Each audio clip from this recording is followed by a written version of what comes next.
So I recently got to see Ballerina from the world of John Wick in theaters, and I'm happy to say I was surprised in the best way possible. For those who may not know, Ballerina is a spin-off of the massively popular action franchise John Wick, which centered around John Wick, played by Keanu Reeves. Now, I've seen all four John Wick movies, and I love them dearly. I think, at least for Hollywood-style action, they are peak, intense, beautifully shot action, only rivaled by foreign action films like The Raid and stuff like that. But even then, John Wick has always had a special look with its very stylized cinematography. Apparently the creators were very inspired by anime, which makes a lot of sense, and having seen the movies, you can definitely see the anime influences gradually increase. Now anyway, Ballerina starring Ana de Armas I found to be a very surprisingly great film. The action scenes are stunning and insane, especially at the end. This is a movie that, by the end, just like the John Wick movies, it completely ignores logic in favor of what's cool. So as long as you're not a stickler for realism, you'll probably have a great time. I mean, we've got fight scenes with plates, grenades, and flamethrowers. They got pretty creative with the way that they had our main character, Eve, utilize her environment. Now, I know some people weren't worried about the action. They kind of knew that the action was going to be good.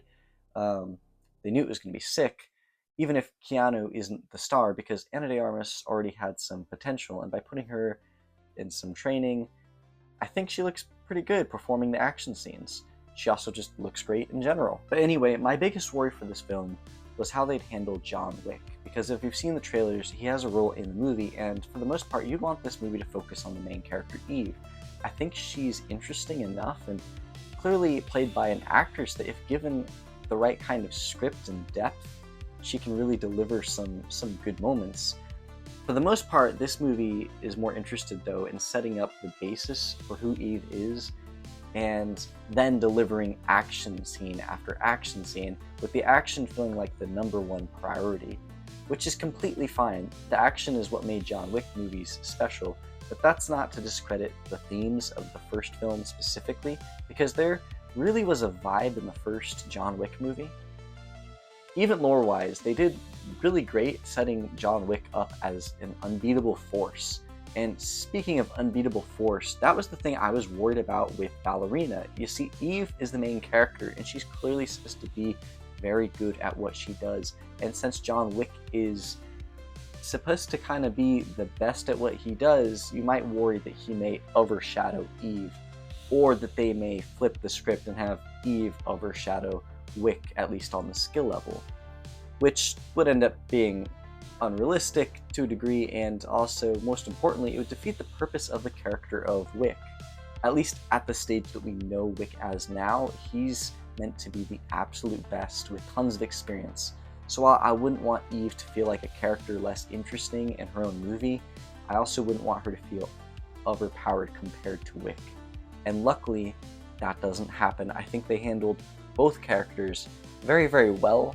I do wish that Ballerina, the main character, Eve, was given more time, but at the same time, if they do sequels, I think they can flesh her out a bit more.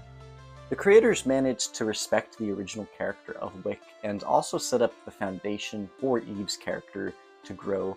That was a thing I really appreciated. They made Eve relatable in a way that you see her struggle. She is not perfect from the start, kind of like Wick was, in the John Wick movies. She has a great desire to get better and improve in every way. Seeing the film depict this makes her journey feel earned and satisfying. Also, gotta mention, Lance Reddick has a small scene in this film, and I'm pretty sure it's the last new thing we'll get to see, unless he had any other secret performances he had been doing before he passed away.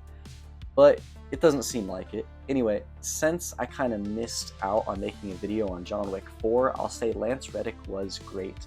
His voice was straight up iconic, and his character, though a small part in the John Wick franchise, really added something special to this universe, in the same way that Ian McShane's character of Winston is really recognizable in the franchise.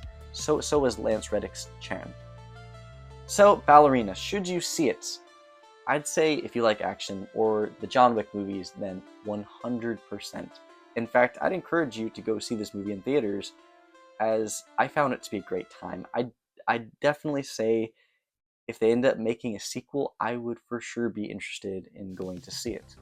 Now, unfortunately, I feel like for this little review kind of thing I'm doing here, it's difficult for me to really talk that much about this kind of movie because it is a lot of action and stuff. So I don't really want to give away or talk in detail about the plot that there is or the action scenes or anything like that. It is a very, very well shot action movie with pretty intense action, some cool music, cool style to it. You might be wondering, is it better than the other John Wick movies? I'd say no, it's not quite better than the other John Wick movies, but it is far better than the Continental TV show on Peacock. I thought that TV show was horrible.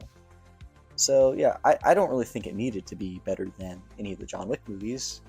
It was just a really solid, entertaining action film. An action film I'd highly recommend you actually go out and see. Anyway, thank you for sticking with me till the end of the video. I really, really appreciate it. If you liked the video, consider leaving a like, or maybe even subscribing. It really helps boost my ego. And with that, see ya on the next one.